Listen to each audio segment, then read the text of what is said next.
অনেকে প্রশ্ন করে যে ভাই আসলে লতি চাষ করব নাকি কচু চাষ করব, কোন ধরনের চাষে বেশি লাভ। এই চারাগুলা রোপণের শুরু থেকে এই পর্যন্ত কি কি ব্যবস্থাপনা করতেছে যাবতীয় দেশ ও দেশের বাইরে থেকে যে বা যারা আমাদের আজকের ভিডিওটি দেখছেন সকলকে জানাই আন্তরিক শুভেচ্ছা ও অভিনন্দন। প্রিয় দর্শক, বরাবরের মতো সরাসরি আজও আমরা আমাদের লতিরাজ কচুর ক্ষেত্রটাতে মূলত নতুন যে চারাগুলো রোপণ করা হয়েছিল আমরা প্রতিনিয়ত আপডেট দেওয়ার চেষ্টা করতেছি, যেহেতু বর্তমান আমাদের চারাগুলার বয়স মাত্র 5 থেকে 6 দিন। আর এমতো অবস্থাতে আপনার গাছের পরিবর্তনটা আমি আপনাদের সামনে তুলে ধরবো। এই যে দেখতে পাচ্ছেন আমাদের প্রত্যেকটা গাছেই কিন্তু মোটামুটি পাতা চলে আসছে। আর এটা কিন্তু মাত্র 5 দিন বয়স। যারা আমাদের চ্যানেলের আগের ভিডিওগুলো দেখছেন তারা কিন্তু বলতে পারেন, কারণ আমি একেবারেই চারাগুলা রোপণের শুরু থেকে এই পর্যন্ত কি কি ব্যবস্থাপনা করতেছে যাবতীয় সকল কিছুই দেখানোর চেষ্টা করছি। মূলত এখানে মাত্র 3টা সার ব্যবহার করা হয়েছে, গ্রোজিং দস্তা, সালফার আর বিঙ্গো। এই 3টা ওষুধের ক্যালমাতেই কিন্তু আপনার এই আমার চারাগুলার এই অবস্থা। মাত্র 5 দিনেই পাতা টাতা ছেড়ে একেবারেই কি একটা অবস্থা।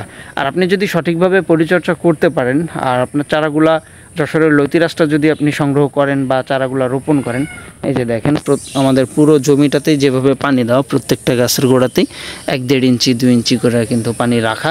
আর এভাবে যদি রাখেন তাহলে মাত্র 1 থেকে 1.5 মাস আপনাকে এরকম পানি রাখতে হবে। নতুন লতিগুলো যখনই ছাড়া শুরু হবে তখনই আপনার পানিটা আর এভাবে না বাঁধায় রাখলেও হবে। মাঝে মাঝে পানি দিয়ে শুধুমাত্র মাটিটা নরম রাখবেন, এরকমভাবে মাটিটা নরম রাখবেন, তাতেই কিন্তু আপনার গাছের ফলনটা চলে আসবে। এই যে দেখেন, আর লাইনটা লাগাবেন একেবারেই এভাবে সোজা করে, যেন আপনার একটা গাছ থেকে একটা গাছের দূরত্ব রাখবেন মাত্র 1 হাত, আর একটা লাইন থেকে অন্য লাইনের দূরত্ব রাখতে হবে মাত্র 1.5 হাত। এভাবে আপনি চারাগুলো রোপণ করতে পারেন। এই যে দেখতে পাচ্ছেন আমার এখানে মূলত 2000+ চারা রোপণ করা আছে, সেটাই মূলত আপনাদের সামনে তুলে ধরতেছি।